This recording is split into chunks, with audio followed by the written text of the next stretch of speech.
Hello, et vous les amis, salut, c'est Sébastien sur Xiolia, en YouTube, et www.xiolia.fr, même si c'est un peu, donc à l'ouest pour le moment, pour le www.xiolia.fr. Bon, alors sur la chaîne Info Multimédia, on va parler de Linux Mint 22 Beta. Je vous en ai parlé il n'y a pas si longtemps que ça, c'est-à-dire hier, pour vous dire que, donc, en fait, elle était disponible. Mais je vais vous en dire un petit peu plus sur le pourquoi et du comment de la chose.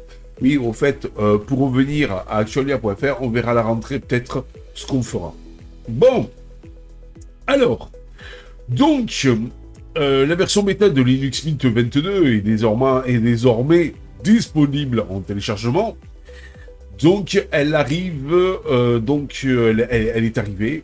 Ça y est, vous avez le lien en dessous de la vidéo d'avant, d'hier, où j'en parle. Et donc, elle arrive avec une version stable qui sera prévue fin juillet, début août. Voilà, décidément, à chaque fois, il repousse un petit peu, mais donc, ça sera toujours en fonction, bien sûr, du nombre de bugs et de problèmes et autres trouvés donc, et corrigés pendant la période de test de la bêta officielle. Donc, Linux Mint 22 est une mise à jour de taille, puisque c'est une mise à jour majeure, comme le fait tous les 2 ans Monsieur Mint, en se basant sur la LTS du moment. Là, Monsieur Ubuntu avait sorti sa LTS la 2404 au mois d'avril, et Monsieur Mint, donc, sort la version, donc, Linux Mint 22, en version stable, comme je vous l'ai dit, fin juillet, début août. Voilà. Alors, même si Monsieur Mint hérite de tous les avantages fondamentaux que cette version apporte, elle comprend un noyau Linux 6.8 et pas 28, 6.8, et de nouveaux pilotes graphiques, et enfin, Pipwire, donc comme serveur audio par défaut. Mais Linux Mint ajoute aussi son propre piment, si je peux dire, et m'exprimer ainsi à cette base Ubuntu. Elle ajoute donc une nouvelle version de l'environnement de bureau Cinnamon, une suite d'applications de base, magasin de logiciels compatible Flatpak et une myriade d'autres changements substantiels.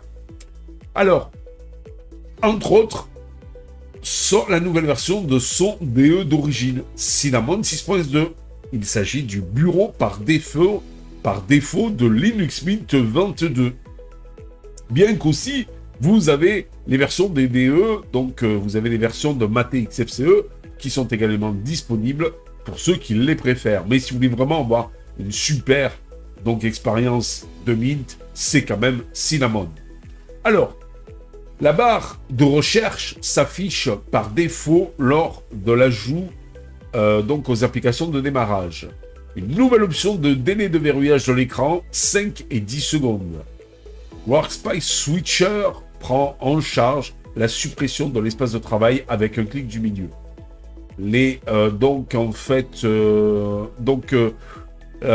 Cinnamon prend désormais en charge les raccourcis clavier configurables. Les raccourcis clavier sont désormais consultables dans l'éditeur de raccourcis clavier.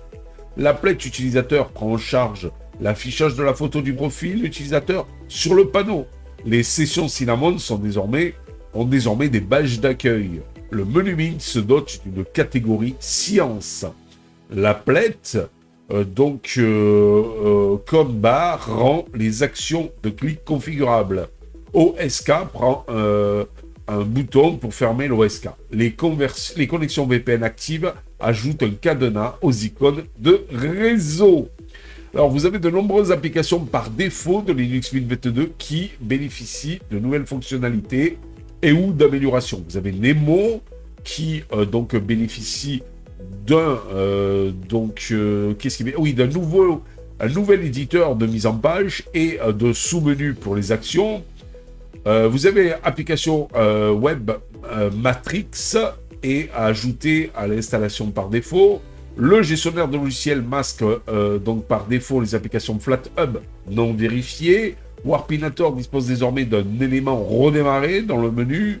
Pix prend désormais en charge les images JXL. les notes autocollantes vous permettent de définir la position par défaut de l'écran. La sauvegarde Timeship affiche désormais une boîte de dialogue de confirmation lors de la suppression. Et l'éditeur de texte Z obtient un raccourci clavier pour activer la mini-carte. Donc vous avez les Redshift supprimés en raison de l'obsolescence du service de localisation de Mozilla. De plus, Thunderbird reste empaqueté sous forme de paquet DEB, bien que l'équipe Linux Mint, que par l'équipe de Linux Mint. Ubuntu est passé au Snap pour Thunderbird et a fait du dev de Thunderbird dans les dépôts un paquet de transition qui réinstalle la version Snap.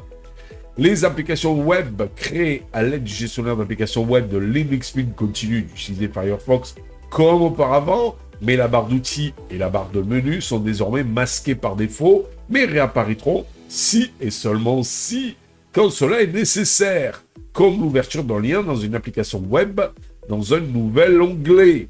Curieusement, de nombreuses applications de Linux 22 ont été rétrogradées vers des versions plus anciennes GT 4.3. Et alors ça, c'est pas cool. Ça, c'est pas cool. Alors cela est dû à quoi? Eh bien au fait que les nouvelles versions adoptent l'Imaduaita, ce qui n'est pas apprécié par Linux Mint, car cela affecte l'intégration avec l'expérience de bureau Linux Mint. Ah, et ça, voilà, donc en fait, on est obligé de se carrer, entre guillemets, pour faire simple, on est obligé de se carrer d'anciennes versions, parce que Mint ne sait pas intégrer les Waita dans son environnement de bureau. Là, ça le fait pas, quoi. Personnellement, là, je suis très déçu. Parmi les applications rétrogradées vers des versions plus anciennes que celles présentes dans les dépôts nobles d'Ubuntu, Celluloid, GNOME Calculator, Simple Scan, Disque Usage Analyzer, System Monitor, GNOME Calendar et Field Roller. Les changements plus généraux dans Linux Mint 22 incluent la session évitée désactivée par défaut, Pipwire est désormais le serveur audio par défaut. Enfin, moins d'espace disque utilisé pour les traductions, le pilote du pavé tactile par défaut est désormais Lib Input. Sélection de nouveaux arrière-plans de bureau, le délai d'arrêt est réduit à 10 secondes. Oui, voilà, je vous ai fait, en fait, je vous ai dit une bêtise lors de l'avant-dernière vidéo en vous parlant de Mint. C'est pas le boot, c'est l'arrêt qui est réduit de 10 secondes. Stick Greater prend en charge la mise à l'échelle du curseur pour les écrans IGPI et donc application autonome de compte GNOME Online. Vous avez tout un tas de corrections de bugs, bien sûr, de bas niveau, d'amélioration de stabilité et de réglage de performance, donc inclus dans cette mise à jour.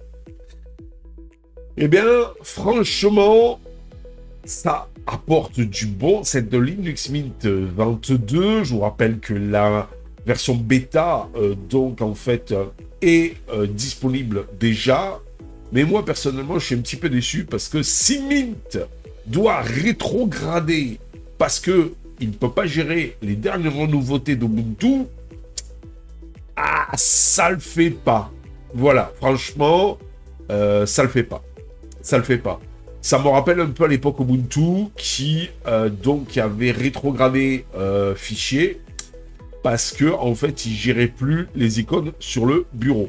Voilà. Alors donc ils avaient gardé une ancienne version qui elle le gérait. Voilà. C'est ça, ça le fait pas. Je vous rappelle malgré tout que la version finale, quand elle arrivera, il sera possible, c'est pas la peine de faire une réinstallation, il sera possible de passer de la version 21.3 à la version 22. Voilà. Sinon, la version finale de Linux Mint 22 sera prise en charge par des mises à jour de sécurité jusqu'en 2029. Mais nous sommes en 2024. 2 ans après, on sera en 2026. Il y aura la nouvelle mise à jour LTS de Ubuntu, ce qui enclenchera Linux Mint 23. Voilà. Ben voilà, j'espère que cette petite vidéo vous a plu, vous en avez un petit peu plus sur cette nouvelle Linux Mint 22, qui, je vais me répéter, mais ça me fout les boules, je vous avoue, le côté de rétrograder certaines applications, ça le fait pas. Voilà, ça ne le fait pas. Ça, par contre, là, un 0 pointé pour Monsieur Mint. Mais enfin, on verra ce que, donc, cette version donnera quand même. Voilà, et c'est pour autant que nous n'allons pas l'installer. Et si ça continue comme ça, et si apparemment on veut toutes les dernières versions des logiciels, ben mieux vaut aller sur Ubuntu.